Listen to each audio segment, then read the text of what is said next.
दोस्तों, मोनिका का ईशा जी पर मारा गया तंज अब धीरे धीरे अपनी ही सच्चाई से टकराने वाला है।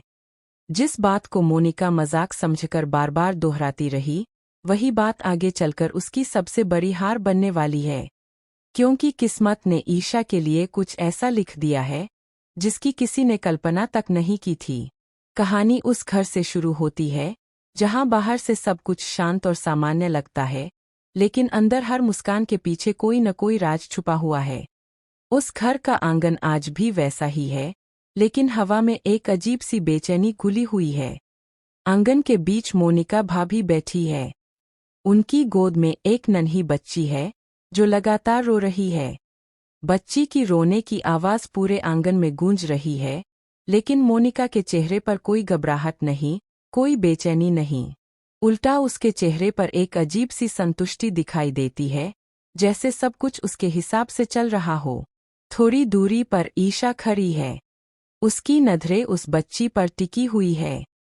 वो बच्ची को वैसे नहीं देख रही जैसे कोई आम इंसान देखता है, बल्कि ऐसे देख रही है जैसे उसकी आंखें किसी छुपे हुए सच को ढूंढ रही हों। ईशा का मन बार बार उसी एक बात पर अटक जा रहा है। उसके दिल में एक सवाल लगातार घूम रहा है, उसे चैन ही नहीं लेने दे रहा। असल में ईशा को साफ याद है कि इस बच्ची के चेहरे पर एक खास सा तिल था। एक छोटा सा निशान जो पहली नज़र में भले ही आम लगे, लेकिन ईशा के लिए बहुत मायने रखता था। आज वही तिल उसे दिखाई नहीं दे रहा।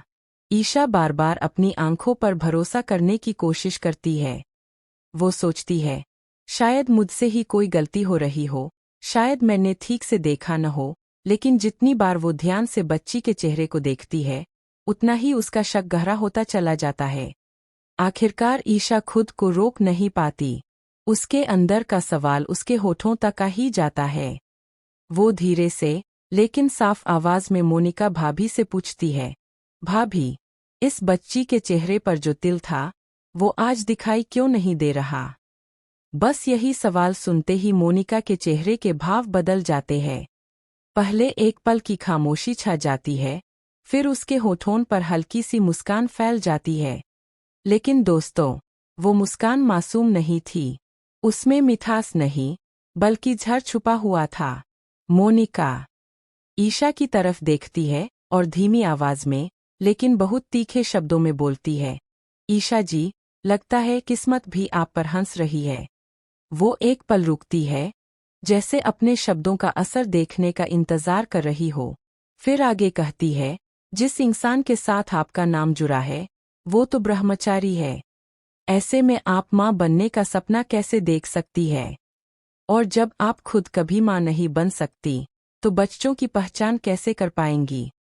ये शब्द तीर की तरह सीधे ईशा के दिल में जा लगते हैं। ईशा कुछ बोल नहीं पाती। उसकी आवाज जैसे गले में अटक जाती है। वो चुप हो जाती है, लेकिन उसका शक खत्म नहीं होता, बल्कि अब वो और भी गहरा हो जाता है। असल में मोनिका का ये ताना दिल से नहीं था। उसका मकसद बस एक ही था, ईशा को चुप करा देना, उसके सवालों को दबा देना। मोनिका चाहती थी कि ईशा दोबारा कुछ न पूछे। लेकिन दोस्तों, कहते हैं न, भगवान के घर देर है, अंधेर नहीं। जो सच है, वो किसी न किसी तरह सामने आ ही जाता है। अगला दिन एक नई सुबह लेकर आता है। वही घर, वही आंगन, लेकिन आज किस्मत ईशा की जिंदगी में एक अजीब सा मोड़ लाने वाली होती है। सुबह सुबह पूरन घर आता है। उसके हाथ में एक पुराना, टूटा फूटा सा झोला होता है। झोला देखते ही ईशा का खून खौल उठता है। ईशा के मन में एक ही ख्याल आता है, कोई बाप अपनी बच्ची के लिए इतना घटिया झोला कैसे ला सकता है? उस झोले को देखकर ईशा के दिल में चल रही उथल पुथल अब धीरे धीरे यकीन में बदलने लगती है। उसे पूरा भरोसा होने लगता है कि ये बच्ची न तो पूरन की है और न ही मोनिका भाभी की। लेकिन तभी दाई माँ बीच में बोल पड़ती है, हम गरीब लोग हैं बहू, हमारे घरों में ऐसे ही झोले आते हैं। ईशा चुप तो हो जाती है, लेकिन उसके मन के सवाल अब और तेज हो चुके होते हैं। उसे अंदर ही अंदर एक अजीब सी बेचैनी महसूस होने लगती है। और तभी अचानक ईशा को घबराहट होने लगती है। उसका सिर घूमने लगता है, उसे उल्टी जैसा महसूस होता है। बिना कुछ कहे वो तेज कदमों से वॉशरूम की तरफ बढ़ जाती है। यही से दोस्तों, कहानी एक ऐसी दिशा में मुड़ने वाली है जहां से आगे सब कुछ बदलने वाला है। वॉशरूम के अंदर जाते ही ईशा दरवाज़ा बंद कर लेती है। बाहर की आवाज़ें अब धीमी पड़ जाती है, लेकिन उसके अंदर का शोर और तेज हो जाता है। उसका दिल जोर जोर से धड़क रहा है, हाथ कांप रहे हैं। माँ,